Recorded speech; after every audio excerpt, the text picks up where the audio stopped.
What is up, everybody? A little late to be filming motorcycle rides, but got another Honda Rebel 250, and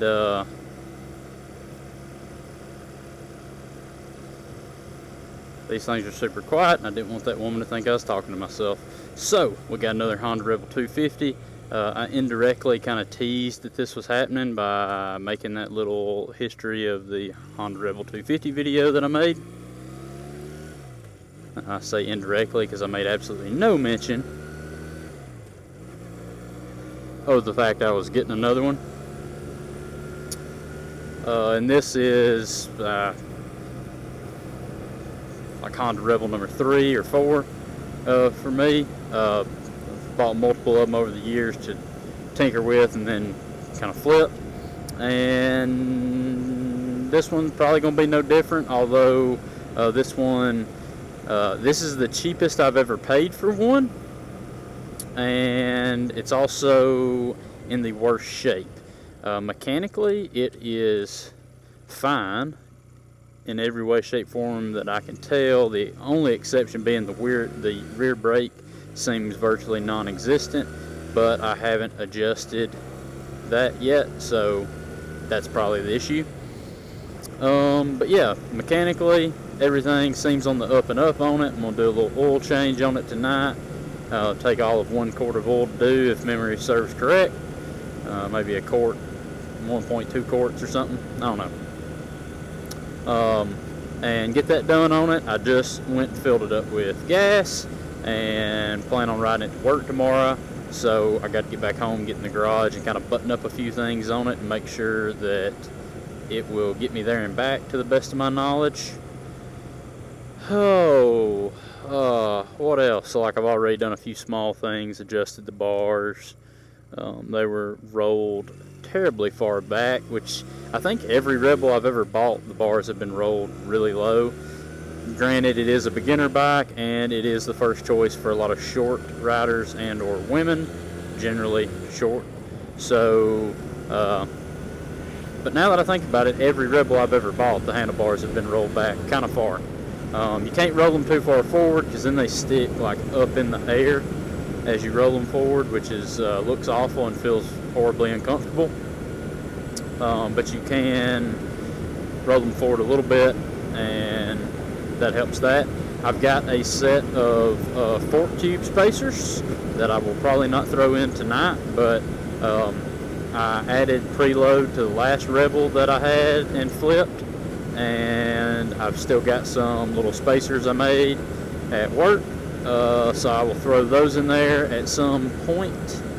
Not tonight. Tonight I'm just going to change the oil and check the chain tension, lube it, and splash the seafoam in the gas. And what else is I going to do? Check tire pressure? Check tire pressure. With a bike as simple as this, if it's not leaking gas out of the bottom of the carb when it's just sitting still, not running with the gas on, not a huge concern there. With the fueling system, it seems to run fine. It revs all the way through the rev range fine. It's not smoking, so to the best of my knowledge, it's not using oil. Time will tell. You know, if I do an oil change, and monitor it after a few hundred miles, make sure it hasn't changed any. Bike has not been tagged since 2011, so it has been sitting. It had a new battery put in it, and they said they serviced it. I don't know how much they've ridden it since they serviced it, but the oil looks a little black. But it is also possible that they didn't drain all the old oil out very well. That is one thing to keep in mind with these bikes. The way the drain plug is situated in the side of the bottom of the case instead of the actual bottom. Some oil will pool on the left side, and if you tilt the bike upright, then you'll get some more to drain out, and then you can lean it slowly back to the left, and a little bit more will drain out. You got to kind of do that dance a few times if you want to get every last bit of oil out of it. And then it's also possible that they just put regular oil, motor oil in it. You know, not that, I mean, all motor oil when it's new's got that nice golden color, but the synthetics just got the perfect golden color. Anyways, Of course, I'm just being a little lighthearted. We'll check all that stuff out. I didn't ask the guy, but I think it's got a fairly new chain and sprocket set on it, or at least chain, because the adjusters are all the way forward, and the chain doesn't have, like, it has like the appropriate amount of slack in it. And the bike's got 11,842 and a half miles right now, so there's no way that's the original chain, I don't believe, unless somebody took a link out of it at some point as it got too far stretched. But yeah, I'll learn more about that all here in the next little half hour as I tinker with this in my garage. Like I said, getting prepared for riding it to work tomorrow to give it a little bit better of a shakedown distance wise. The gas station's only 5 miles from my house, and that's all I've rode it, because I test rode it. All I did was go up the guy's neighborhood and back, and very rich neighborhood, and a lot of random little turns and side streets, and I wasn't about to get lost in there. So anyway, that is it for this. Another Honda Rebel 250 on the channel. The Honda Rebel content seems to do really good on my channel. Some of the highest viewed videos I have are on Honda Rebel 250 videos.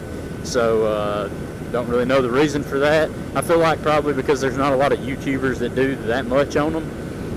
At least not like consistent moto vloggers, because no one's aspiring to own a Rebel 250 who's also putting in the time and effort to do YouTube, even if, like in my case, the time and effort is minimal and the videos are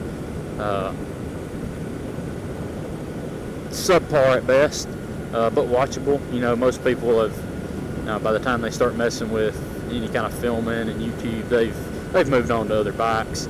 So there's plenty of videos about the Rebel 250, of course, but again, for whatever reason, Rebel 250 content seems to do really good on my channel. So this was a great deal. Like I said, kind of a flip project, and we'll see how it goes. And I will catch y'all in the next one.